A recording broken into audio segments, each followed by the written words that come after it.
O Império Espanhol nasceu no final do século XV, após a união dos reinos de Castela e Aragão e a queda do último bastião muçulmano em Granada.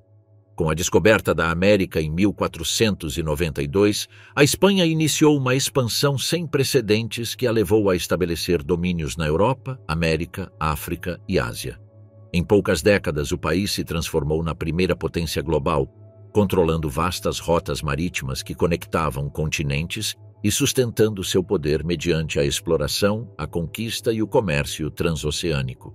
Durante os séculos XVI e XVII, sob os reinados de Carlos I e Filipe II, o Império atingiu sua máxima extensão e consolidou sua influência política, militar e econômica. As riquezas extraídas da América impulsionaram o desenvolvimento europeu, mas também geraram conflitos, inflação e guerras prolongadas. Homens como Hernán Cortés, Francisco Pizarro, Juan Sebastián Elcano ou Blas de Lezo encarnaram as distintas etapas daquela expansão. Com eles se escreveram capítulos que mudaram a história do mundo: a conquista de impérios indígenas, a primeira circunnavegação do planeta e a defesa de territórios estratégicos frente a potências rivais. Durante mais de 3 séculos, o Império Espanhol foi uma força central na política global e deixou um legado cultural, linguístico e religioso que ainda define grande parte do mundo hispânico. O nascimento de uma monarquia composta: Isabel, Fernando e o poder compartilhado. Durante boa parte da Idade Média, os diferentes reinos que ocupavam a Península Ibérica seguiram caminhos separados. Castela e Aragão, os mais influentes entre eles, construíram trajetórias políticas e territoriais próprias, que não respondiam a um desenho comum nem a um interesse compartilhado. Em Castela, o poder consolidou-se sob uma monarquia que exercia forte controle sobre o extenso território, enquanto Aragão, com uma estrutura mais complexa, era composto por diferentes domínios com leis e sistemas diferenciados, unidos sob a mesma figura real. A evolução paralela de ambos os reinos manteve durante séculos uma fragmentação que tornava improvável qualquer processo de unificação duradouro. Ao longo do século XV, Castela e Aragão atravessaram profundas transformações. Castela vivia confrontos sucessivos pelo trono, marcados por divisões entre grandes linhagens nobiliárias, enquanto Aragão, apesar de sua expansão mediterrânea, não conseguiu uma coesão interna, com cortes que mantinham forte autonomia. Nesse cenário de fragmentação política, concretizou-se uma aliança-chave: o casamento entre Isabel de Castela e Fernando de Aragão, celebrado em 1469. Ambos buscavam fortalecer suas posições internas e projetar sua autoridade conjunta. Longe de ser um gesto romântico, foi uma estratégia calculada dentro do xadrez político peninsular. A fórmula do casamento não implicou, entretanto, a unificação dos territórios sob uma única estrutura estatal. Isabel manteve o controle exclusivo sobre os assuntos de Castela, enquanto Fernando continuou a gerir os domínios aragoneses com independência. Cada reino manteve seu sistema jurídico, sua moeda, suas instituições administrativas e seus órgãos legislativos. A dualidade estendia-se mesmo às decisões militares e à organização da fazenda. Os reis católicos atuavam de forma coordenada, mas não fundiram seus governos. A monarquia hispânica nascia então como uma aliança de coroas que respeitavam sua autonomia mútua. No terreno religioso, a aliança dinástica também tinha implicações estratégicas. Ambos os monarcas compartilhavam uma visão de unidade católica como base para reforçar a autoridade real.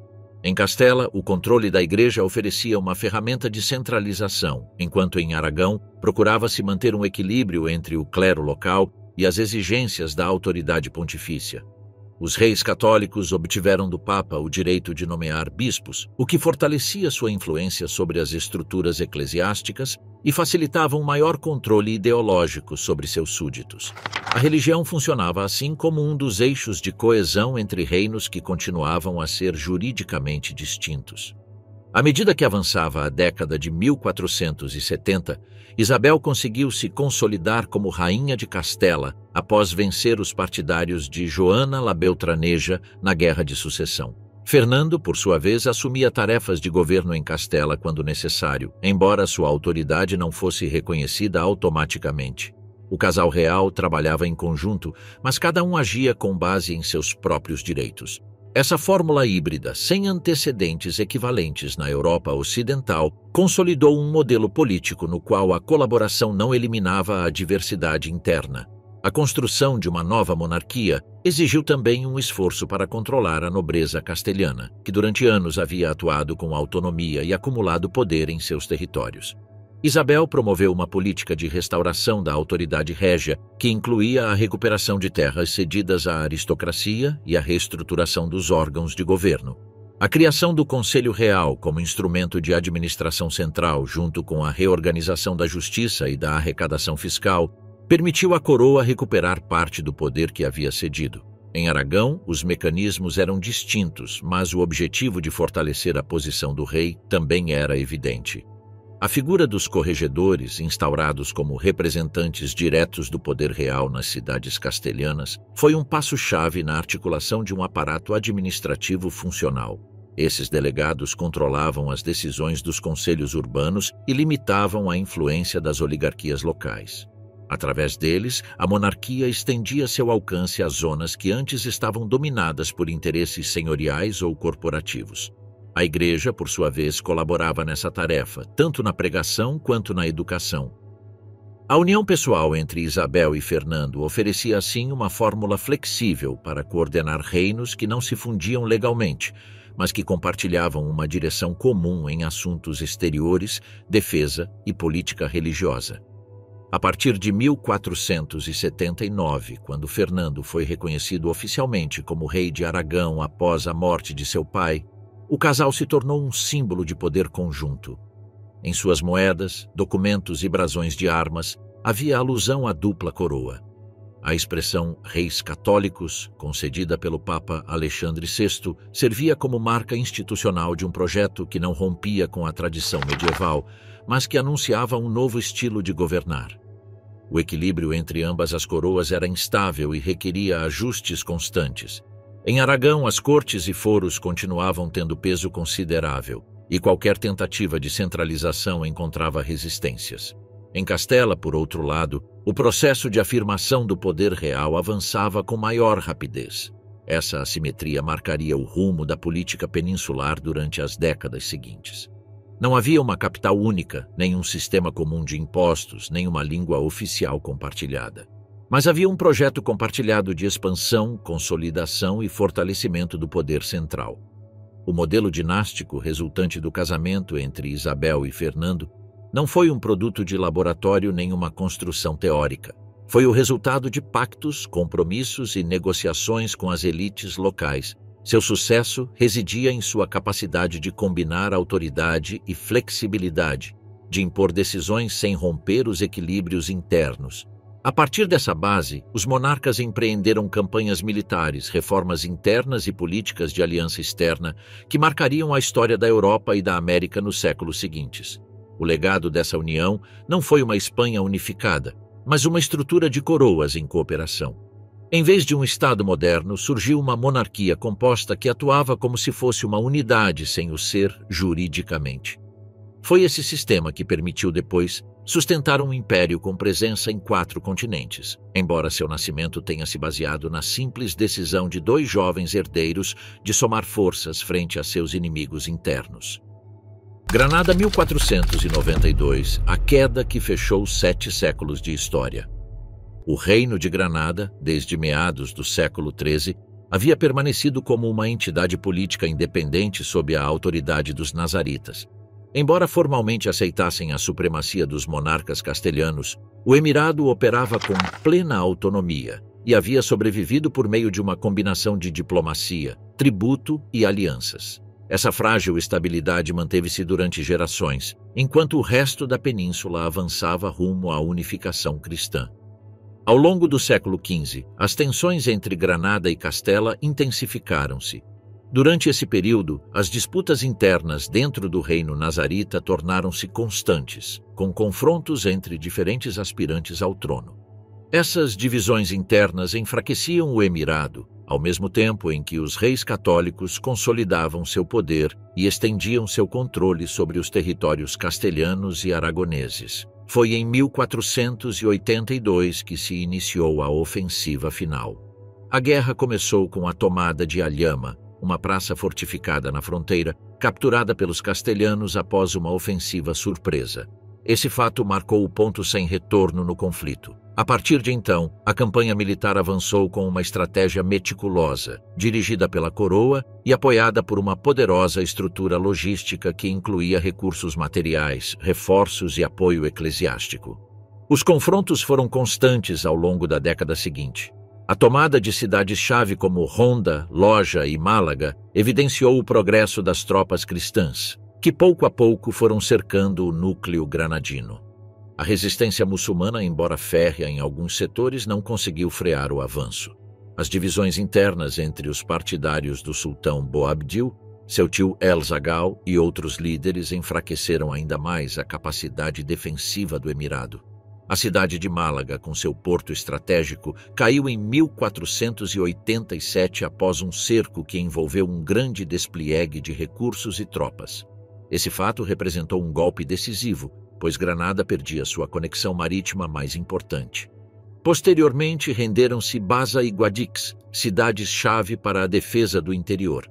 A pressão tornou-se insuportável para os nazaritas, que viram seu território reduzir-se rapidamente.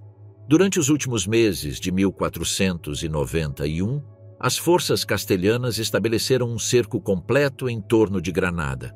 As negociações entre Boabdil e os representantes dos reis católicos intensificaram-se, pois o líder muçulmano sabia que não poderia resistir indefinidamente. Em dezembro daquele ano, foram assinadas as capitulações que regulavam os termos da rendição. Entre suas condições, incluíam-se garantias religiosas e de propriedade para os habitantes muçulmanos. Em 2 de janeiro de 1492, a cidade foi entregue oficialmente. Boabdil saiu do alcázar e entregou as chaves de Granada aos enviados dos reis. Os estandartes cristãos foram içados no alto da Alhambra, marcando assim o fim do domínio islâmico na Península Ibérica. A cena, presenciada pelas cortes reais e seus exércitos, simbolizava não apenas uma vitória militar, mas também a culminação de séculos de conflito. Com a queda de Granada, completou-se um processo que havia começado mais de 7 séculos antes. A reconquista do território pelos reinos cristãos encerrava-se com um ato carregado de significado político e religioso. A península passava a estar completamente sob o controle das monarquias cristãs, e o Islã ficava excluído do mapa político.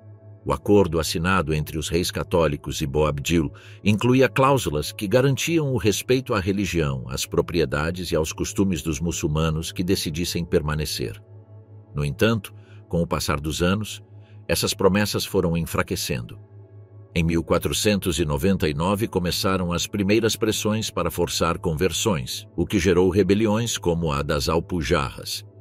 Essas tensões resultaram em uma política cada vez mais restritiva, que culminaria na expulsão dos mouriscos algum tempo depois.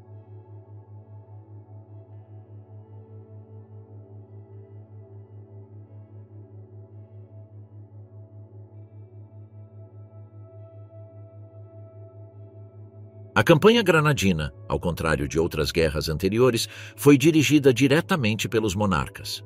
Isabel e Fernando participaram ativamente no planejamento e execução das operações, deslocaram-se para a frente, supervisionaram o avanço dos exércitos e envolveram-se nas decisões logísticas. Essa implicação direta fortaleceu a imagem de uma monarquia centralizada e decidida, capaz de mobilizar recursos e controlar o território. O conflito também serviu como cenário para ensaiar novas formas de organização militar. O uso sistemático de artilharia, as fortificações móveis e a coordenação entre tropas de diferentes regiões marcaram uma evolução em relação às guerras anteriores. Os reis católicos consolidaram um modelo de exército que combinava forças nobiliárias, milícias urbanas e soldados profissionais. O apoio da Igreja foi constante durante toda a campanha. O discurso oficial apresentou a guerra como uma cruzada pela fé, o que permitiu obter indulgências, arrecadar fundos e mobilizar vontades. Muitos prelados acompanharam o exército e não foram poucos os que ofereceram seus próprios recursos para financiar o esforço bélico. A conquista foi celebrada como uma vitória da fé cristã sobre o Islã. A vitória em Granada também teve consequências internas. Permitiu aos reis católicos reforçar sua legitimidade, projetar uma imagem de unidade nacional e consolidar sua aliança dinástica. A união das coroas de Castela e Aragão era respaldada por uma empresa comum, apresentada como um feito compartilhado. A queda de Granada tornou-se um símbolo dessa nova monarquia que buscava centralizar o poder e projetar-se além de suas fronteiras. A nível jurídico, a incorporação de Granada implicou ajustes legais e administrativos. Foram respeitadas inicialmente algumas estruturas locais, mas foram impostas normas castelhanas que regulavam a propriedade, a fiscalidade e a justiça. Foram criadas instituições específicas para supervisionar a integração do território e resolver conflitos derivados da convivência entre cristãos e muçulmanos. No âmbito social, a incorporação da população muçulmana apresentou desafios complexos. Embora tenham sido oferecidas garantias nas capitulações, a convivência não foi simples. As diferenças religiosas, culturais e linguísticas geraram fricções que se agravaram com o tempo. As autoridades buscaram impor progressivamente normas cristãs, o que levou a um deterioro das condições para os muçulmanos. O fim do domínio muçulmano em Granada não apenas encerrava um ciclo histórico, também abria novas possibilidades para os monarcas castelhanos. Com a península unificada sob sua autoridade, podiam agora estabelecer outros objetivos. As estruturas militares, econômicas e políticas que haviam demonstrado eficácia durante a guerra foram adaptadas para servir a novas metas. Granada tornou-se um laboratório de integração territorial, com mecanismos que depois seriam aplicados em outros contextos. A cidade, após sua conquista, foi objeto de transformações urbanas. Foram construídas igrejas sobre mesquitas, fundados conventos e promovidas novas formas de organização de bairros. A paisagem arquitetônica mudou progressivamente, refletindo a nova identidade cristã do território. Celebrações foram realizadas, proclamações emitidas e reforçada a presença simbólica do poder real. Os últimos anos do século XV ficaram marcados por esta vitória. O nome de Granada passou a fazer parte dos títulos reais e a data de sua queda ficou registrada como um marco. A guerra havia custado enormes somas de dinheiro, mas também gerado um sentimento de unidade. A propaganda real não hesitou em apresentar a conquista como um ato de justiça, legitimidade e restauração. Colombo e a primeira fundação do Império Ultramarino. Em 17 de abril de 1492, em Santa Fé, um acordo marcou o início de uma empresa sem precedentes. Os monarcas concederam a Cristóvão Colombo o cargo de almirante, vice-rei e governador dos territórios a descobrir. Nesse documento também se estipulou que ele receberia 1/10 de todas as riquezas obtidas e que teria jurisdição sobre os assuntos legais nas novas terras. Essa capitulação estabelecia claramente a base jurídica da expedição e definia a autoridade que Colombo exerceria caso encontrasse novas terras. Antes de zarpar, foram feitos preparativos no porto de Palos. Lá foram alistadas 3 embarcações, entre elas a Santa Maria, a Pinta e a Ninha. As naus eram pequenas e a viagem representava um empreendimento com enormes riscos. A tripulação foi recrutada com dificuldade e alguns de seus integrantes eram condenados e indultados em troca de embarcar. O conjunto não oferecia garantia de sucesso, mas os reis católicos apoiaram a empresa porque desejavam encontrar uma rota alternativa para a Ásia, distinta da que dominavam os portugueses pela África. Em 3 de agosto partiram rumo ao oeste. O primeiro destino foram as Ilhas Canárias, onde Colombo corrigiu a rota e supriu as embarcações. De lá, em 6 de setembro, começou a travessia do Atlântico. Durante o trajeto, a moral dos marinheiros decaiu por não avistarem terra firme. Apesar da crescente tensão, o almirante manteve o rumo com determinação, confiante de que alcançaria seu objetivo. Os cálculos que manejava sobre a distância entre Europa e Ásia eram errados, mas coincidiam com as estimativas conhecidas por seus patrocinadores. Na madrugada de 12 de outubro, um marinheiro avistou uma faixa de costa. O lugar, que Colombo denominou San Salvador, estava habitado por povos que não conheciam a escrita nem o uso do ferro. Aqueles homens nus, pacíficos e hospitaleiros tornaram-se os primeiros a receber os europeus. O almirante interpretou que havia chegado a uma ilha do entorno asiático, possivelmente próxima a Cipango ou ao continente do Grande Khan, segundo as descrições de Marco Polo. No entanto, a geografia era diferente do esperado. Nos dias seguintes, as caravelas percorreram outras ilhas do Caribe, como Cuba e Hispaniola. Em cada local, Colombo tomou posse em nome da coroa e recolheu amostras de ouro, plantas e animais. Também registrou observações sobre os indígenas, anotando sua docilidade e a possibilidade de evangelizá-los. Em Hispaniola, a Santa Maria encalhou na véspera de Natal, o que obrigou a deixar parte dos tripulantes em terra. Ali foi fundado um assentamento chamado Navidad. O retorno ocorreu em 2 barcos. A viagem de volta foi marcada por tempestades que separaram as embarcações. A Ninha, com Colombo a bordo, chegou a Lisboa em 4 de março de 1493 e pouco depois alcançou o porto de Palos. A notícia se espalhou rapidamente e em pouco tempo uma nova expedição foi preparada. Desta vez a frota consistia em mais de 1 dúzia de navios, com centenas de homens, animais, ferramentas e provisões. Já não se tratava apenas de explorar, mas de se instalar e iniciar um processo de ocupação. Durante a segunda viagem, iniciada em setembro de 1493, foram exploradas novas áreas e fundadas povoações.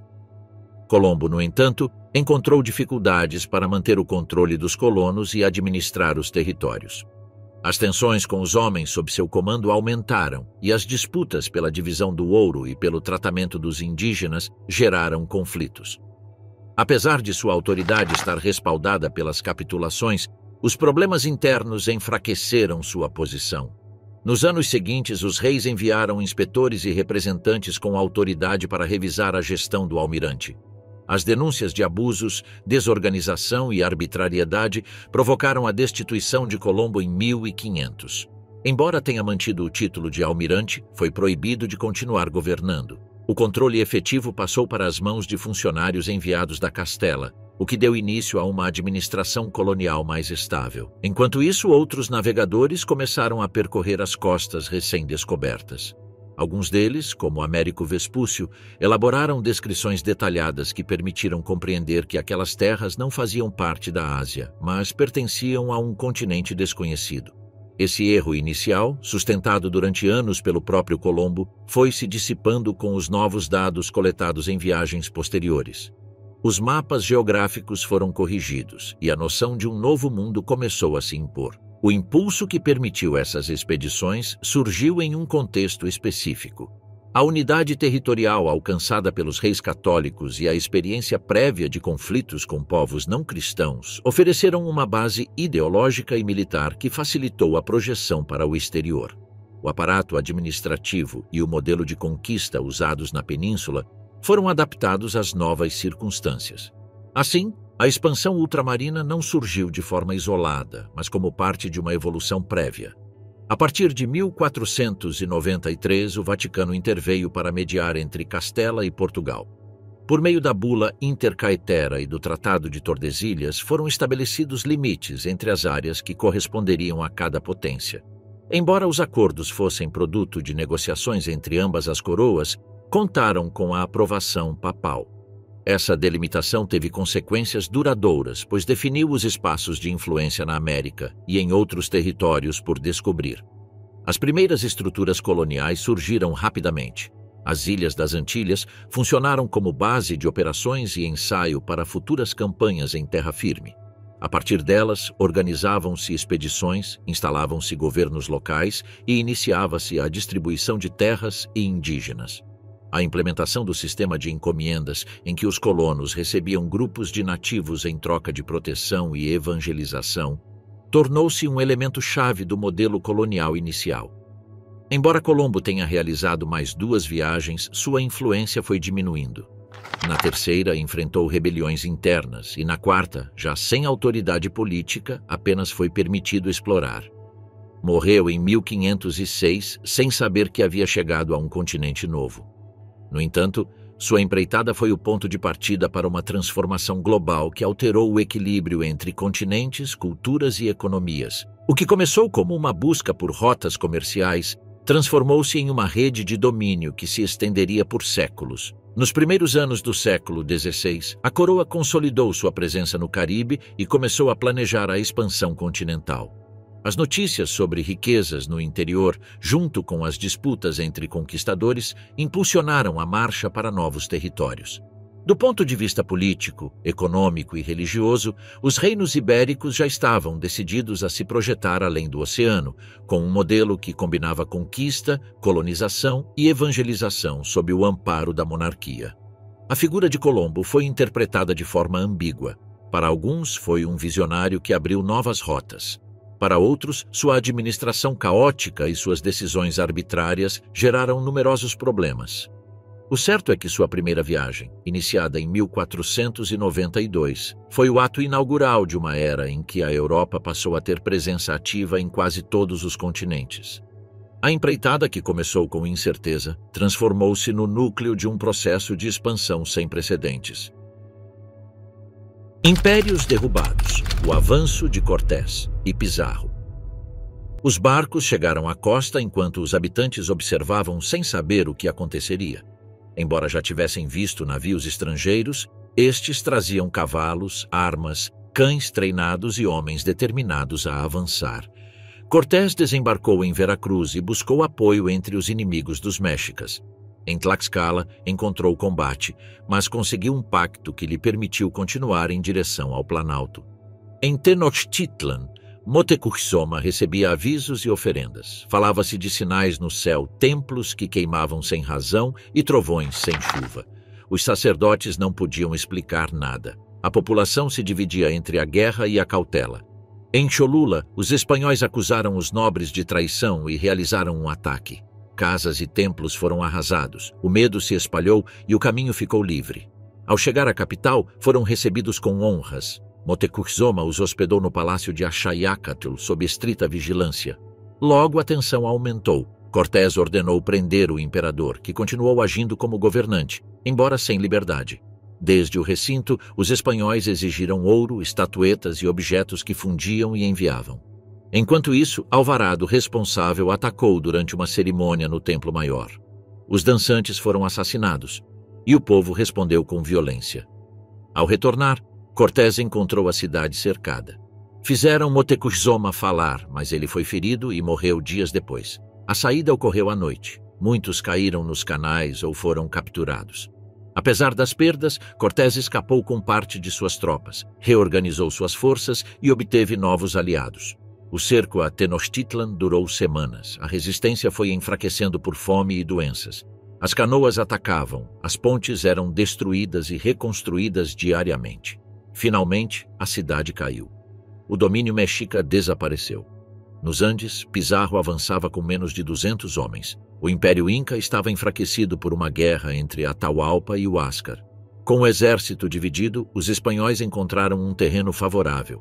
Em Cajamarca, armou-se uma emboscada. Atahualpa chegou desarmado. Ao rejeitar a conversão religiosa, começaram os disparos. Milhares morreram. O imperador foi capturado.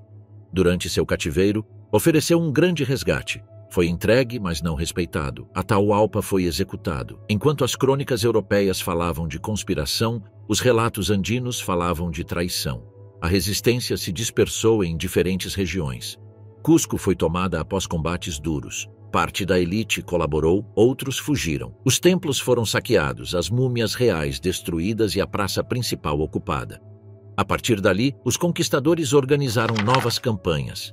Já se falava no controle sobre duas grandes civilizações. A riqueza obtida incluiu ouro, tecidos, mapas, cerâmica e registros. Muitos códices foram destruídos, novas normas foram impostas, costumes eliminados e ídolos derrubados.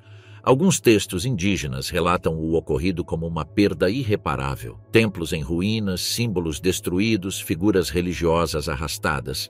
A conquista não foi imediata nem total. Embora as grandes cidades tenham sido dominadas, houve regiões que resistiram durante anos. A estrutura anterior foi substituída por novas autoridades, edifícios e regras. Nas crônicas locais, esse processo ficou registrado como uma ruptura total. Poucos documentos sobreviveram, mas os que sobreviveram narram o impacto. Alguns foram escritos em náhuatl, outros ditados por testemunhas. Refletem um mundo que desapareceu. De Carlos a Filipe, a monarquia hispânica global. Carlos foi educado na Flandres, cercado por cortesãos que não falavam seu idioma nem compartilhavam os costumes castelhanos. Aos 17 anos, mudou-se para a península para assumir o trono. Foi recebido com desconfiança pelos habitantes do reino, que não o conheciam e o viam como estrangeiro. Sua chegada foi marcada por tensões, já que nomeou pessoas do seu círculo para cargos-chave, provocando descontentamento nos setores locais. Sua ascensão coincidiu com a morte de Fernando, o que lhe permitiu herdar a coroa de Aragão e, pouco depois, a de seu avô Maximiliano, abrindo-lhe as portas ao título imperial. O conjunto de territórios sob seu domínio incluía não apenas os reinos peninsulares, mas também os domínios na América e vastas regiões na Europa Central. A monarquia hispânica passou a ocupar uma posição única, governando extensas áreas sem conexão territorial direta. Carlos, como soberano, teve de enfrentar a tarefa de administrar esse complexo conjunto a partir de múltiplos centros de poder. As cortes castelhanas e aragonesas eram instâncias independentes que não compartilhavam instituições comuns nem leis idênticas. Esta estrutura dificultava a tomada de decisões coordenadas e prolongava os processos administrativos. Ao obter o título de imperador, Carlos aumentou seu prestígio, mas também se viu obrigado a enfrentar exigências maiores. O império que liderava não era uma estrutura centralizada, mas uma soma de territórios com realidades distintas. Cada zona tinha suas próprias normas, interesses econômicos e elites locais. Em vez de impor um sistema unificado, Carlos aceitou essa diversidade como parte do modelo político que governava. O conceito de monarquia composta descrevia essa forma de governo em que se respeitavam as particularidades de cada região, desde que reconhecessem a autoridade comum do rei.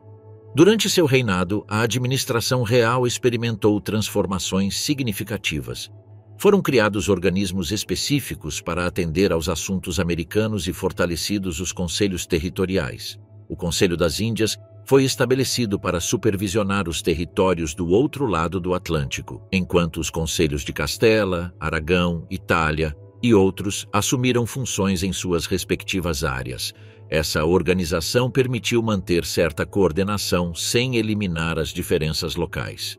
Em vez de suprimir autonomias, optou-se por gerenciá-las através de canais institucionais diferenciados. Um dos principais desafios de Carlos foi assegurar a lealdade dos diversos reinos sob seu comando. Para isso, promoveu acordos com as elites locais e respeitou seus privilégios. Em Castela, teve de enfrentar movimentos como as comunidades, que reivindicavam maior participação nas decisões reais. Após sufocar essa rebelião, reforçou sua autoridade, mas sem eliminar as estruturas tradicionais. Na América, o processo de organização administrativa avançou com a criação de vice-reinados, audiências e governadorias, que replicavam em parte o modelo peninsular.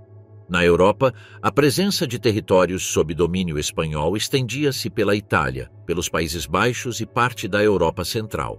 Cada região exigia uma estratégia diferente de controle, e o rei deslocava-se frequentemente para manter o equilíbrio entre os poderes locais e a autoridade imperial. Carlos viveu em diferentes lugares de seus domínios, sem estabelecer uma corte única. Essa itinerância dificultou a centralização, mas permitiu-lhe manter contato direto com os diferentes focos de seu império. No final de seu reinado, Carlos decidiu abdicar. Distribuiu seus territórios entre seu irmão Fernando, que recebeu as terras imperiais na Europa, e seu filho Felipe, que herdou as possessões peninsulares americanas e italianas.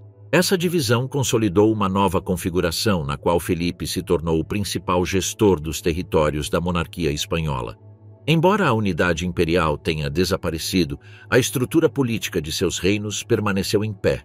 Felipe II assumiu o trono com um modelo diferente do de seu pai. Estabeleceu sua residência permanente na península e dirigiu os assuntos do império desde Madrid.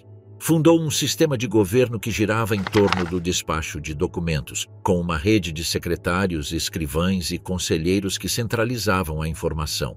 Embora continuasse respeitando a diversidade institucional, concentrou o processo de tomada de decisões em seu entorno direto. As audiências, vice-reinados e conselhos continuaram funcionando, mas sob um controle mais rigoroso desde a corte. Uma das características distintivas do reinado de Felipe foi sua aposta pela continuidade administrativa. Não realizou grandes reformas estruturais, mas consolidou as instituições herdadas. Manteve o sistema de conselhos, fortaleceu a figura dos vice-reis e aperfeiçoou a correspondência como meio de governo. Cada dia, revisava pessoalmente os relatórios que chegavam de todos os territórios, anotava observações à margem e tomava decisões detalhadas. Esse controle rigoroso permitiu sustentar o governo de regiões afastadas durante longos períodos sem necessidade de deslocamentos constantes. A expansão territorial continuou durante seu mandato. Aos territórios herdados somaram-se as Filipinas e novas áreas na África e Ásia. A incorporação desses espaços aumentou a complexidade do império. Em vez de tentar uniformizar essas áreas, manteve-se o modelo de adaptação institucional. As novas posses não foram integradas a um corpo legal comum, mas administradas com seus próprios sistemas normativos e estruturas de poder locais. A monarquia atuava como um quadro geral que permitia a cada território manter suas práticas enquanto reconhecesse a autoridade do rei. Na América, o processo de institucionalização avançou com a consolidação dos vice-reinados e o fortalecimento das audiências. Foram estabelecidas novas governações e enviados visitadores para revisar a gestão local. As informações fluíam para a península por meio de uma rede de mensageiros, relatórios e livros contábeis. A supervisão era contínua, embora sempre limitada pela distância. Felipe confiava no papel dos funcionários leais e na existência de mecanismos de revisão que permitissem detectar abusos sem alterar a autonomia operacional de cada área. Na Europa, o governo apoiava-se em alianças com a nobreza local e em uma presença militar estável. As praças italianas contavam com guarnições permanentes, e os Países Baixos tinham uma estrutura administrativa complexa com governadores, conselhos e tribunais. Embora tenham ocorrido tensões em alguns momentos, o modelo de respeito às particularidades continuou sendo a base do poder real. Em vez de impor uma única visão, promoveu-se uma política de negociação com as elites para manter a coesão geral do sistema. O Império sob Felipe alcançou sua máxima extensão geográfica. Desde as colônias americanas até as ilhas do Sudeste Asiático, passando por enclaves africanos e regiões europeias, a monarquia hispânica tornou-se uma rede global de territórios diversos. Cada um mantinha sua língua, instituições e costumes, mas todos reconheciam a soberania de um mesmo monarca. Esta configuração inédita não respondia a um plano unificado, mas à acumulação de heranças, conquistas e acordos que haviam moldado uma estrutura flexível e duradoura. A administração desse conjunto sustentava-se no princípio de fidelidade ao rei e no respeito às leis próprias de cada lugar. Felipe evitou reformas bruscas e optou pela continuidade. A corte tornou-se o centro de onde se regulavam as relações entre as diferentes partes. Por meio de uma rede de escribas, contadores e cronistas, o fluxo de decisões mantinha-se constante. Cada ordem deveria ser revisada, registrada e arquivada. Este sistema minucioso garantia o controle sem eliminar as particularidades de cada região. O modelo político do Império Global foi resultado de decisões práticas. Não se impôs uma estrutura rígida, mas construiu-se uma rede de lealdades, privilégios e acordos. O rei não governava diretamente todas as áreas, mas delegava funções a representantes locais que respondiam perante ele. A autoridade transmitia-se por meio de documentos, e o poder exercia-se através de mecanismos institucionais que evitavam a fragmentação sem eliminar a diversidade. Ao concluir o século, a monarquia hispânica havia se tornado uma organização territorial sem precedentes. A variedade de seus domínios, a permanência de suas instituições e a capacidade de adaptação permitiram seu funcionamento durante gerações. Nem Carlos nem Felipe projetaram um sistema teórico, mas suas decisões práticas configuraram uma estrutura capaz de sustentar um poder que abrangia múltiplos continentes sem perder coesão interna. Potosí e Zacatecas, o motor econômico do Império Hispânico. No meio do século XVI, começou a se consolidar um sistema produtivo baseado na extração intensiva de minerais em áreas específicas do continente americano. Entre os enclaves mais destacados estavam as regiões altas de Charcas e Nova Galícia, onde se desenvolveram dois centros de mineração de escala sem precedentes: Potosí e Zacatecas. Em ambos os lugares, as condições geográficas apresentavam obstáculos técnicos importantes, como a altitude e a falta de fontes hídricas imediatas. Mas isso não impediu o desenvolvimento de um modelo de produção sustentado por mão de obra forçada, técnicas adaptadas e uma administração hierarquizada. A exploração de Potosí foi organizada rapidamente após sua descoberta em 1545. Em poucos anos, tornou-se o centro de atividade mineradora mais importante do vice-reinado do Peru. O veio principal, localizado no Cerro Rico, tinha uma estrutura de prata combinada com outros minerais, o que exigia um tratamento técnico mais complexo. Para enfrentar esse desafio, implementou-se o sistema de pátio, que permitia extrair metais usando mercúrio e sal por meio de um processo lento, mas eficaz. O sistema de trabalho girava em torno da mita, um regime de recrutamento obrigatório que afetava milhares de indígenas distribuídos em turnos rotativos. Os registros oficiais mostram que entre 8.000 e 10.000 trabalhadores eram mobilizados a cada ano, com fortes impactos demográficos em suas comunidades de origem. Muitos deles morriam devido ao esforço físico, à altitude, ao frio ou às condições insalubres. As minas não tinham ventilação adequada nem períodos estruturados de descanso. Em Zacatecas, a lógica de produção foi diferente. Embora também se explorasse prata em grandes quantidades, não se aplicava uma mita oficial como no altiplano andino. Em seu lugar, a contratação era mista. Usavam-se tanto trabalhadores livres quanto trabalhadores cativos, incluindo africanos escravizados. As minas zacatecanas estavam distribuídas de forma dispersa e o transporte do minério era feito com mulas e carroças em direção ao norte do México, de onde saíam caravanas para Veracruz ou Acapulco, dependendo do destino. Os números de produção permitem dimensionar o volume alcançado. Em Potosí, durante a segunda metade do século XVI, a quantidade de prata extraída superou 150 toneladas anuais. As estatísticas vice-reais confirmam que, entre 1570 e 1600, os envios ao porto de Sevilha quíntuplos. Zacatecas também teve um crescimento sustentado, embora com oscilações ligadas ao esgotamento parcial de veios superficiais. O sistema fiscal estava preparado para captar uma parte considerável do metal. A Quinta Real, o imposto de 20% sobre toda a produção registrada, permitia à coroa recolher uma porção significativa antes que o minério passasse ao circuito comercial. Além disso, em lugares como Potosí cobravam-se taxas adicionais por fundição, trânsito e licenças. Criaram-se casas da moeda na América para marcar a origem e validar a pureza. As mais importantes funcionavam no México, Lima e Potosí. O impacto econômico foi imediato. Em Sevilha, centro logístico do comércio com a América, os carregamentos de metais transformaram o fluxo de mercadorias e preços. Foram reativadas feiras comerciais, consolidaram-se casas de câmbio e surgiram instituições financeiras dedicadas ao crédito transatlântico.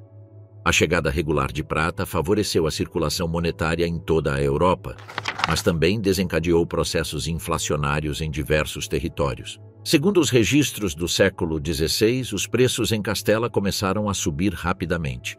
O trigo, a carne e os produtos de uso diário duplicaram seus valores em questão de décadas. O fenômeno, conhecido pelos contemporâneos como carestia, afetava sobretudo os setores urbanos sem acesso à terra.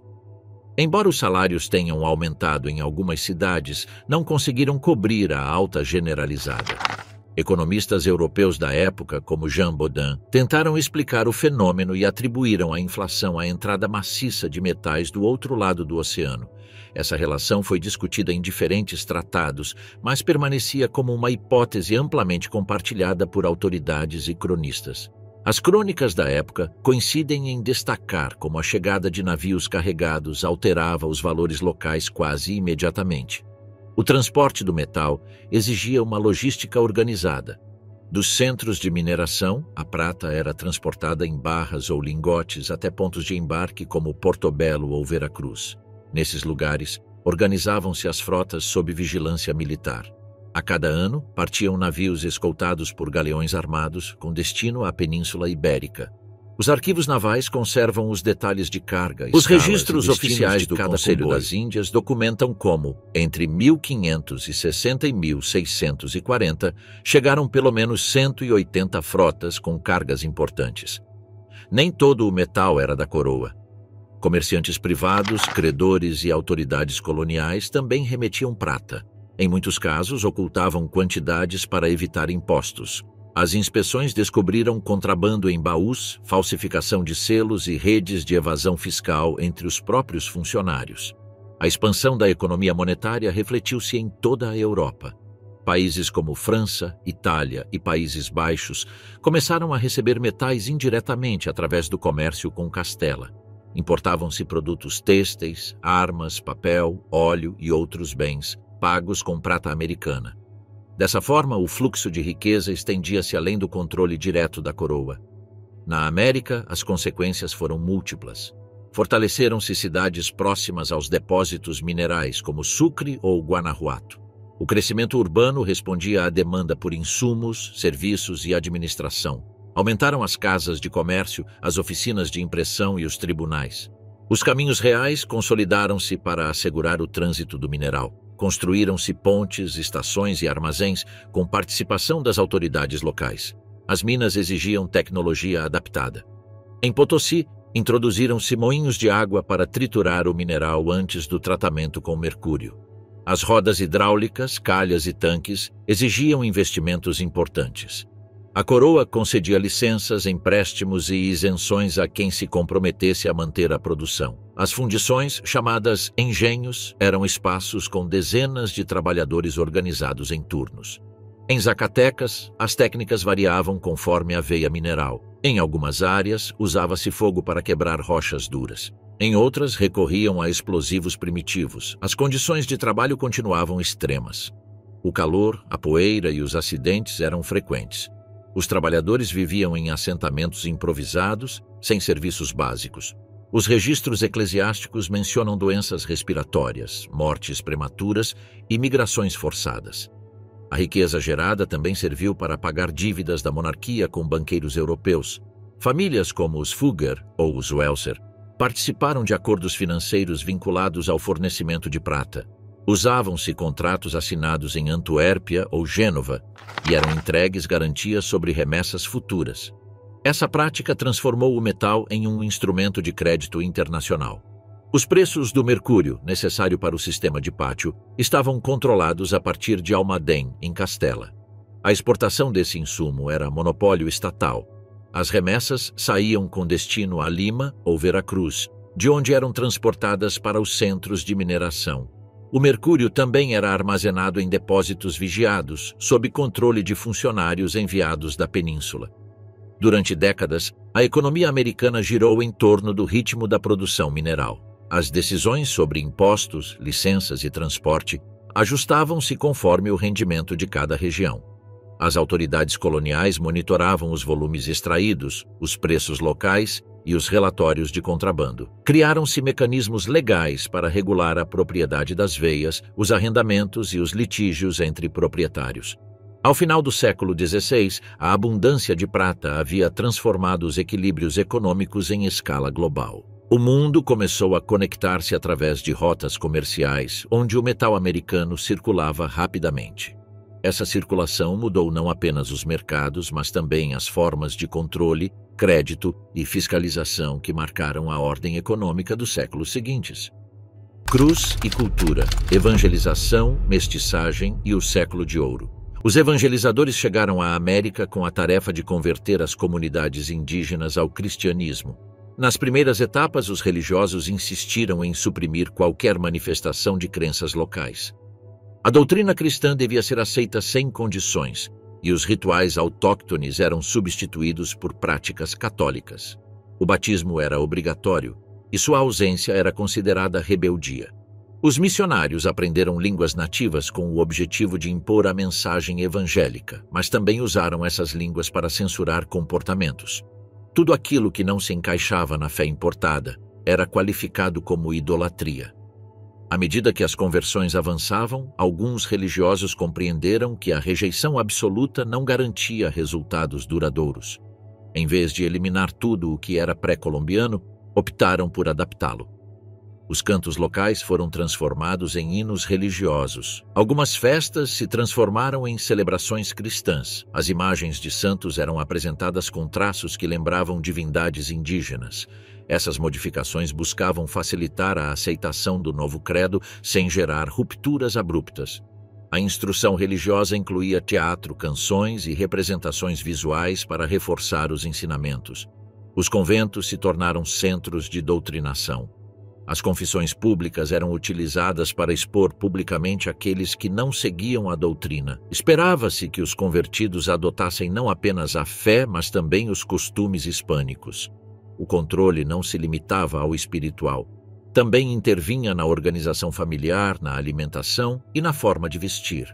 As mulheres deviam se cobrir segundo o modelo peninsular e os homens deviam abandonar ornamentos considerados impróprios.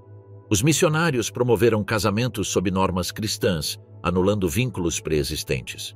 Os documentos eclesiásticos registravam essas uniões como símbolos de ordem social.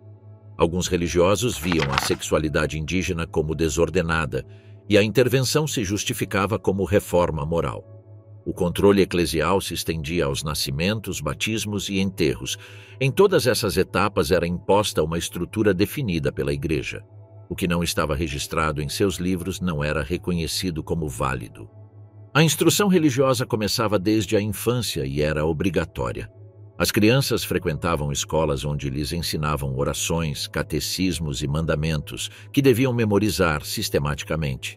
As imagens eram usadas como ferramentas pedagógicas para ilustrar conceitos bíblicos e as representações do inferno eram mostradas com crueldade, com o propósito de infundir temor e reforçar a obediência.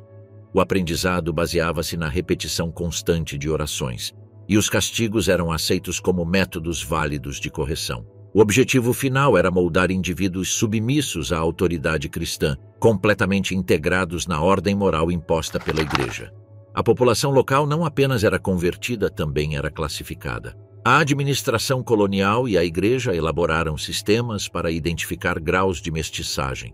Registravam-se combinações de origem e cada categoria tinha implicações sociais. A cor da pele, a ascendência e a língua influenciavam nas oportunidades. Termos como mestiço, mulato, castiço ou zambo definiam hierarquias dentro da ordem colonial. As classificações mudavam com o tempo, mas todas serviam para organizar o controle. Os filhos nascidos de uniões mistas eram objeto de vigilância especial. Alguns recebiam instrução religiosa mais intensa. Considerava-se que podiam oscilar entre duas culturas. Por isso, a Igreja insistia em garantir sua formação cristã desde cedo. Em alguns casos, lhes impedia assumir cargos religiosos. Em outros, eram usados como modelo de integração. As decisões variavam conforme o contexto, mas o objetivo era o mesmo: eliminar qualquer vestígio de práticas não cristãs. Enquanto se desenvolvia essa pressão espiritual, o mundo artístico da península vivia sua própria expansão. Nos séculos XVI e XVII, consolidou-se um período que mais tarde seria chamado de Século de Ouro. As letras e as artes visuais refletiam o poder imperial. Os escritores produziam obras que circulavam por vários territórios. O teatro alcançava públicos diversos e os livros eram exportados em navios junto com mercadorias. A cultura era também um instrumento de presença política. Cervantes publicou obras em que os ideais de honra e coragem eram centrais. Seu protagonista, embora derrotado, representava aspirações comuns em uma sociedade hierarquizada. Lope de Vega produzia textos que conectavam com os gostos populares e também com os valores oficiais. El Greco pintava corpos estilizados que respondiam a uma espiritualidade particular. Velázquez retratava cortesãos com um olhar que combinava detalhe e simbolismo. Todos eles compartilhavam um ambiente onde a arte servia para legitimar o poder. A monarquia promoveu ativamente a criação de instituições culturais, situando a corte como o principal núcleo artístico do império. Os palácios não cumpriam apenas funções residenciais, mas também operavam como espaços de exibição, onde os artistas faziam parte do ambiente político e simbólico do poder. Os cronistas registravam com detalhe os acontecimentos relevantes, cujas crônicas passavam a integrar o arquivo imperial como testemunho da ordem estabelecida. As festas públicas combinavam teatro, procissões e espetáculos visuais, organizadas com o objetivo de reforçar a autoridade real diante da população. Muitas dessas expressões foram replicadas nas colônias, adaptadas ao contexto local, mas mantendo sua carga política e cerimonial. O sistema de mecenato, apoiado pela nobreza, garantia uma produção artística constante. Em troca de seu patrocínio, os artistas criavam obras que refletiam os valores oficiais e reforçavam o discurso ideológico do poder. As manifestações religiosas ocupavam um lugar destacado. As imagens eram utilizadas em procissões, altares e escolas. A pintura, além de seu valor estético, cumpria uma função pedagógica, e as esculturas, com cenas bíblicas, serviam como ferramentas para o ensino doutrinário. Nesse contexto, a arte sacra não podia se desligar de seu propósito educativo e evangelizador. A cultura do século de ouro também se expressava nos hábitos cotidianos. A escrita privada cresceu paralelamente à oficial. Cartas, diários e manuscritos circulavam entre grupos diversos. Os conventos eram centros de leitura e cópia. As mulheres religiosas copiavam textos e produziam versos. Algumas cartas chegavam da América e outras partiam da península para os vice-reinos. A correspondência permitia acompanhar o rastro de ideias, normas e preocupações. As trocas culturais também se manifestavam nos objetos cotidianos. Nas casas, peças locais conviviam com produtos europeus. As imagens religiosas compartilhavam espaço com utensílios elaborados por artesãos indígenas, e alguns estilos decorativos se adaptavam aos materiais autóctones. Nos ateliês, produziam-se representações cristãs empregando técnicas locais, fruto de acordos entre ordens religiosas, comunidades locais e os próprios artesãos.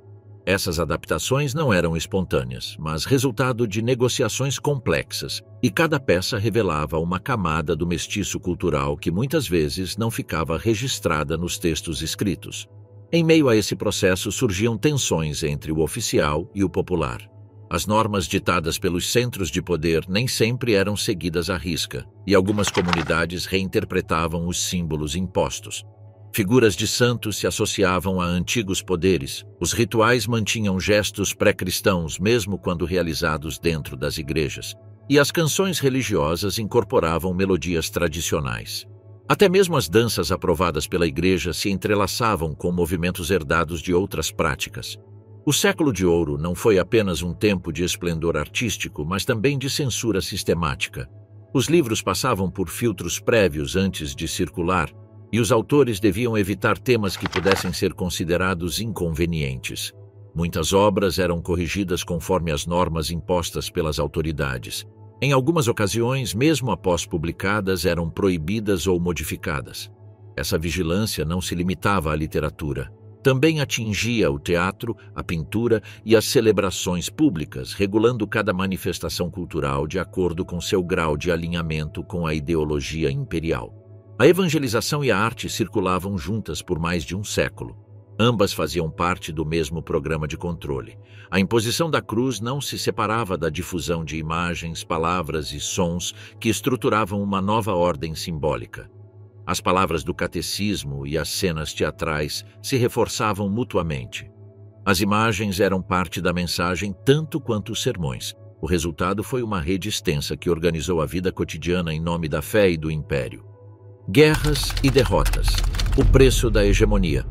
Durante boa parte do século XVI, o domínio espanhol sobre vastas regiões do continente europeu foi sustentado por um aparato militar que não apenas conquistava, mas também tentava manter o controle sobre territórios dispersos. A Espanha, sob os Áustrias, assumiu o ônus de sustentar sua supremacia na Flandres, no norte da Itália e em Portugal. Esse esforço se traduziu em campanhas constantes, deslocamentos de tropas, cercos e uma pressão fiscal cada vez mais profunda sobre os territórios da coroa. O cenário na Flandres exigia presença constante. O conflito com os rebeldes flamengos se prolongava há décadas.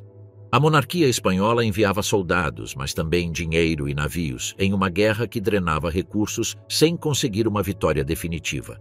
As praças eram tomadas e perdidas. As cidades eram sitiadas, saqueadas e depois recuperadas ou entregues, dependendo do curso da luta.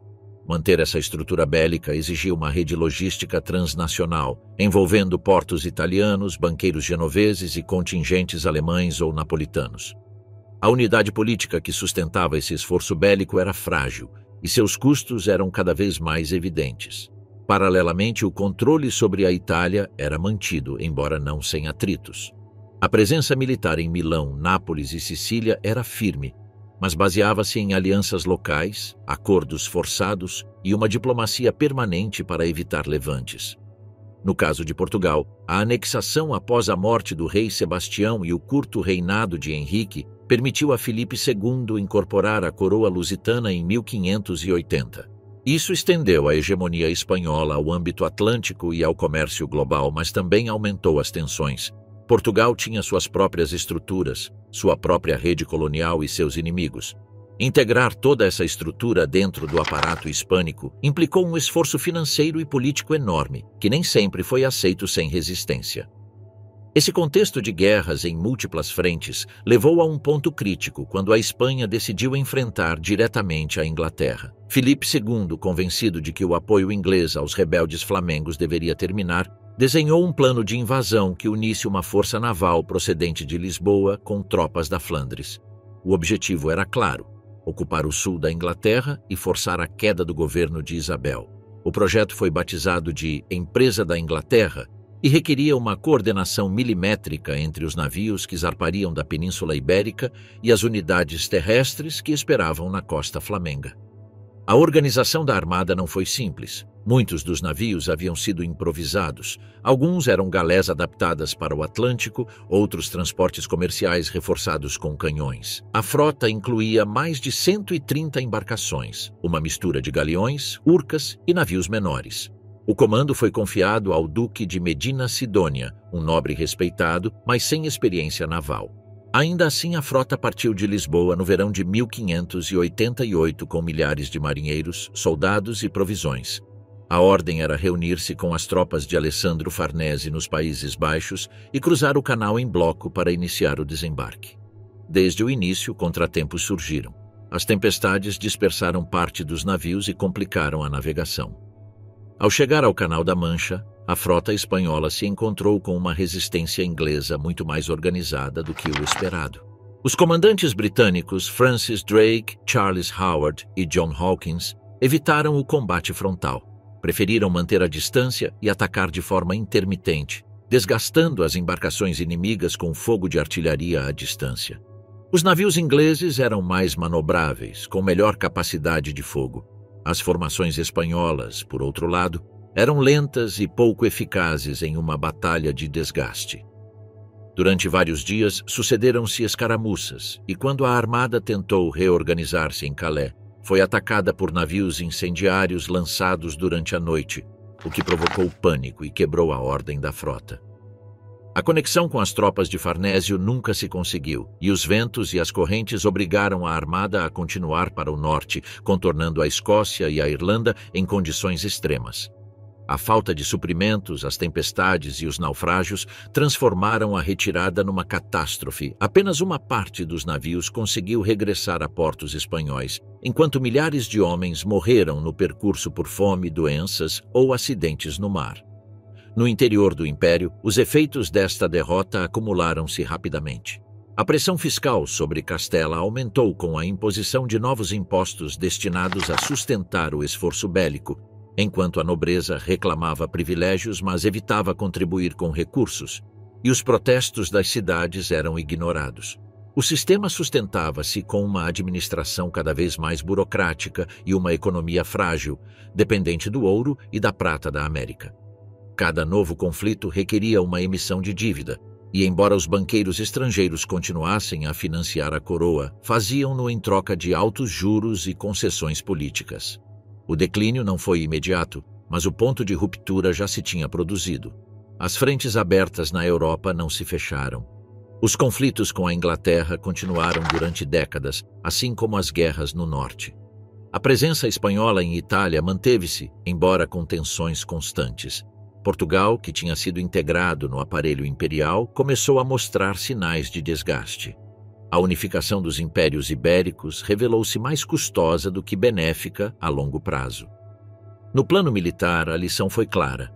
O modelo de guerra tradicional espanhol, baseado numa infantaria disciplinada, cercos prolongados e no controle de fortalezas, começava a mostrar os seus limites face a uma guerra naval mais dinâmica e técnica, que exigia uma inovação que nem sempre chegava do aparelho central. Embora as decisões fossem tomadas desde Madrid, eram os ritmos locais em Flandres, Lisboa ou Nápoles que determinavam o sucesso ou o fracasso das campanhas, e a distância entre a corte e os teatros de operações continuava a ser um problema estrutural que nenhum rei conseguiu resolver completamente. O século XVII herdou essa mesma dinâmica. As tensões internas, combinadas com a pressão externa, foram enfraquecendo progressivamente a capacidade do império para sustentar a sua hegemonia. O que em décadas anteriores tinha sido uma expansão triunfante, agora transformava-se numa luta constante por resistir. A imagem de uma potência invencível começava a desmoronar-se. O poder espanhol na Europa não desapareceu, mas já não era incontestável. Manter essa hegemonia tinha um preço cada vez mais alto: soldados mortos, cidades endividadas e uma administração ao limite. O episódio da Armada Invencível não marcou o fim, mas foi um aviso claro do que viria. Decadência. Entre reis inúteis e reformas tardias. Quando morreu Filipe II, o Império Hispânico ainda parecia estar intacto, mas na realidade já mostrava sinais de desgaste. Sob seus sucessores, a monarquia dos Habsburgos começou a perder controle efetivo sobre os territórios. Filipe III manteve-se afastado do governo direto e delegou funções essenciais aos seus validos, iniciando um sistema de administração que se sustentava por inércia e com pouca intervenção real. O Duque de Lerma acumulou poder através de redes de favores e cargos, o que deteriorou a eficiência do aparelho político. Os recursos obtidos da América eram desviados sem controle claro, enquanto aumentavam as dívidas da coroa. Filipe IV continuou com esse modelo. A corte tornou-se ainda mais dependente de seus ministros, especialmente do conde-duque de Olivares, que impulsionou reformas centralizadoras que colidiram com as estruturas tradicionais. A tentativa de impor uma maior carga fiscal a todos os reinos desencadeou resistências, como a Revolta Catalã e a secessão de Portugal. Estas crises internas coincidiram com uma prolongada série de conflitos armados na Europa que sobrecarregaram as finanças da monarquia. O peso dessas guerras foi transferido para os territórios americanos, obrigados a sustentar parte do esforço militar. Nos tempos de Carlos II, os problemas se agravaram. A nobreza mantinha privilégios sem assumir funções reais na gestão do Estado. A coroa dependia de rendas que já não cresciam no ritmo necessário. As cidades estavam sujeitas a uma pressão fiscal constante. A burocracia havia crescido, mas sem eficiência. Apesar de algumas tentativas de recuperar o controle dos gastos, a estrutura encontrava-se sobrecarregada por compromissos herdados, clientelismo e corrupção. A falta de uma sucessão clara gerou disputas antecipadas pelo trono, enquanto a administração carecia de coesão. A população sofria o impacto das más colheitas e epidemias sem uma resposta coordenada do centro de poder. A transição dos Habsburgos para os Bourbons representou uma mudança na concepção do governo. Filipe V introduziu novas formas de organização seguindo o modelo francês. A autoridade real concentrou-se em torno do monarca e seus ministros, deslocando antigos conselhos e reorganizando competências. Uma das primeiras mudanças foi a eliminação de foros em vários reinos peninsulares após a Guerra de Sucessão, permitindo avançar para uma estrutura administrativa mais uniforme. A partir daí, foram introduzidas secretarias de despacho para gerir áreas específicas do governo, facilitando maior controle sobre decisões e recursos. Durante seu reinado, criaram-se novas instituições para supervisionar o funcionamento do Estado. As intendências surgiram como órgãos encarregados de coordenar justiça, fazenda e defesa em seus respectivos territórios. Esta figura, adotada do modelo francês, permitia ao governo central supervisionar diretamente as regiões, reduzindo o poder das autoridades locais tradicionais. Os intendentes estavam subordinados à coroa, evitando a formação de redes clientelares próprias. Sua presença estendeu-se com o tempo aos territórios americanos, onde assumiram funções semelhantes. Com Carlos III, as reformas intensificaram-se. Reorganizou-se a estrutura fiscal para melhorar a arrecadação. Aplicaram-se novas ordenanças para profissionalizar o exército. A Armada recebeu investimentos para renovar sua frota. Incentivou-se o comércio interno mediante a eliminação de barreiras alfandegárias entre províncias. A monarquia impulsionou uma política econômica orientada ao crescimento agrícola e manufatureiro. Criaram-se novas rotas de comunicação e apoiou-se a criação de companhias comerciais. Em paralelo, consolidou-se a rede de intendências na América, reforçando a presença direta do poder central. As reformas borbônicas também se estenderam ao campo educativo e científico. Foram fundadas instituições para formar técnicos e funcionários. A coroa apoiou expedições científicas, cadastros e censos para conhecer melhor o território. Essas medidas respondiam à necessidade de fortalecer a capacidade do Estado em um momento de competição com outras potências europeias. Foram enviadas missões para estudar recursos naturais, elaborar mapas e organizar populações. O aparelho estatal adquiria, assim, uma dimensão mais moderna, embora continuasse enfrentando resistências e limitações estruturais. A Igreja, embora mantivesse sua influência, foi objeto de um controle mais rigoroso. Foram reduzidos privilégios eclesiásticos em certos âmbitos e regulou-se a intervenção do clero em assuntos civis. Na América, as mudanças chegaram lentamente, mas a administração borbônica conseguiu implantar uma fiscalização mais direta sobre o sistema de encomiendas e as finanças vicinais. A reforma das alfândegas permitiu aumentar a arrecadação e a reorganização do comércio colonial buscou eliminar intermediários que beneficiavam grupos particulares. Estabeleceram-se regras para evitar abusos dos funcionários coloniais. Carlos IV herdou este sistema reformado, mas enfrentou um cenário internacional em mudança. A administração borbônica havia se fortalecido, mas também gerado tensões pela redução das autonomias locais. A centralização permitiu maior eficiência, embora também tenha aumentado o descontentamento entre setores que perderam influência. A modernização administrativa não resolveu os problemas estruturais de desigualdade social e concentração de terras.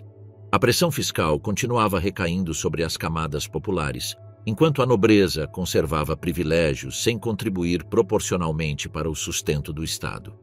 O impulso reformador foi interrompido por conflitos externos que começaram a alterar o equilíbrio conseguido. A guerra com a Inglaterra e as mudanças políticas na Europa dificultaram a continuidade dos planos modernizadores. Apesar dos avanços em vários frontes, as reformas não conseguiram transformar completamente a estrutura colonial nem resolver as tensões sociais internas. A estrutura vicinal continuava se sustentando sobre hierarquias tradicionais. As cidades cresciam, mas sem uma administração urbana eficaz. As distâncias geográficas e a lentidão das comunicações complicavam o controle centralizado. No terreno cultural, promoveu-se o controle da produção intelectual. Academias, bibliotecas e universidades foram utilizadas como meios para formar funcionários e consolidar a autoridade do Estado.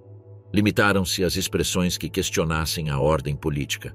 Apesar disso, começou a surgir uma crítica moderada de setores ilustrados que propunham melhorias graduais.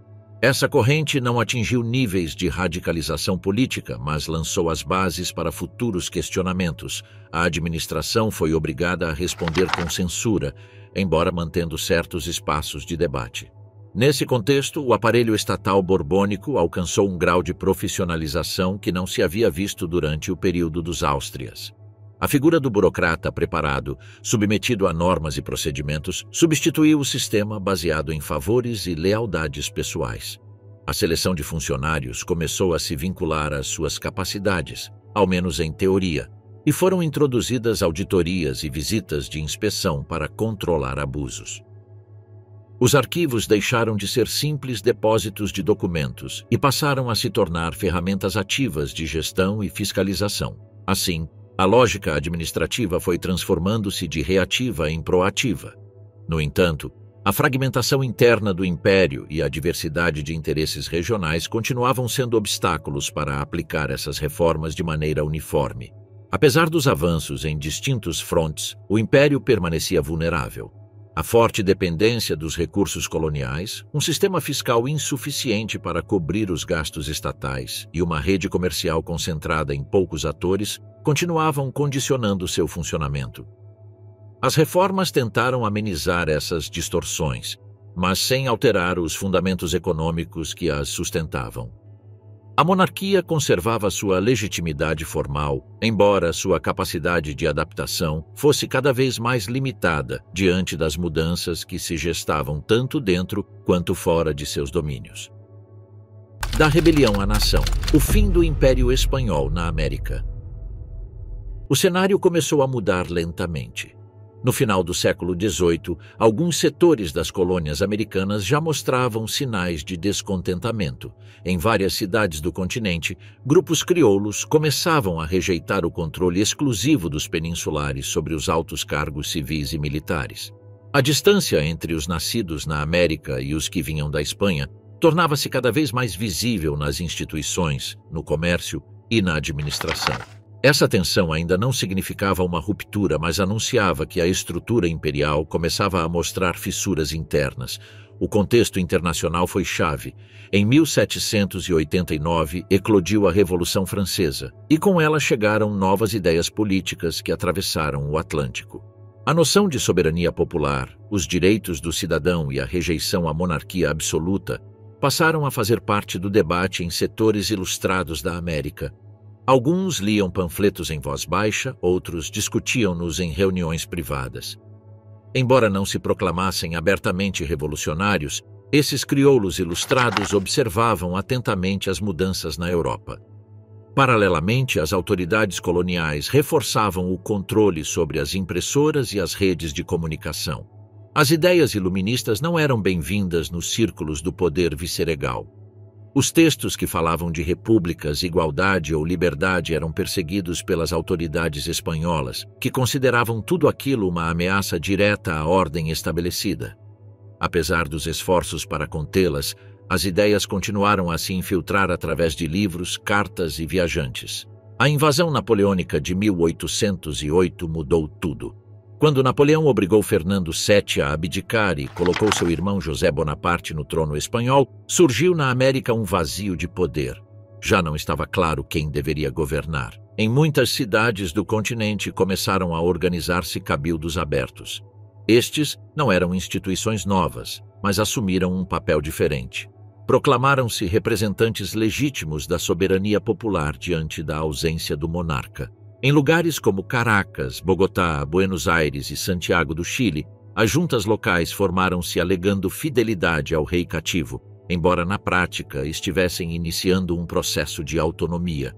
Algumas limitaram-se a reivindicar reformas, outras começaram a atuar como governos independentes. Nem todos os territórios reagiram ao mesmo tempo nem da mesma maneira, mas o padrão repetia-se. O poder passava às mãos crioulas enquanto as autoridades reais perdiam legitimidade. Os projetos políticos também eram diferentes. Alguns propunham monarquias constitucionais, outros defendiam modelos republicanos. Havia quem pensasse em federações amplas e quem quisesse centralizar o poder. Essas diferenças não apenas colocaram independentistas contra realistas, mas também grupos patrióticos entre si. As disputas internas enfraqueceram as frentes revolucionárias e facilitaram o contra-ataque realista em várias etapas. No caso mexicano, o processo teve características próprias. Em 1810, o sacerdote Miguel Hidalgo lançou um chamado popular desde Dolores, convidando a se levantar contra as autoridades virreinais. Seu movimento inicial reuniu camponeses, indígenas e setores rurais, mas foi rapidamente reprimido. Depois, José Maria Morelos tentou organizar um governo com estrutura própria e convocou um congresso em 1813. Embora também tenha sido derrotado, as ideias de independência continuaram se expandindo. Enquanto isso, na Europa, a queda de Napoleão em 1814 permitiu que Fernando VII retornasse ao trono. Seu retorno significou o restabelecimento do absolutismo e a anulação das reformas liberais que haviam sido tentadas durante sua ausência. Esta decisão aprofundou o repúdio na América. Já não se tratava apenas de uma crise de autoridade, agora havia uma oposição direta ao modelo político que se queria reinstaurar. A ofensiva realista foi retomada com força. Tropas enviadas da península, junto com milícias leais, conseguiram retomar o controle de algumas regiões. No entanto, a resistência independentista não se extinguiu. Em vários pontos do continente, os líderes patriotas reorganizaram suas forças e lançaram novas campanhas. A guerra se tornou prolongada, custosa e imutável. No sul, José de San Martín liderou uma estratégia que consistiu em atravessar os Andes da Argentina para o Chile e depois avançar ao Peru. Sua operação foi complexa, mas conseguiu libertar territórios-chave. No norte, Simão Bolívar combinou campanhas militares com acordos políticos que lhe permitiram consolidar alianças regionais. Seu objetivo era construir uma unidade americana, embora logo tenha encontrado resistências locais. Por volta da década de 1820, a maioria dos territórios havia proclamado sua independência. No entanto, o reconhecimento internacional não foi imediato. Algumas potências europeias ainda duvidavam sobre a legitimidade dos novos governos. Além disso, o processo deixou uma profunda instabilidade.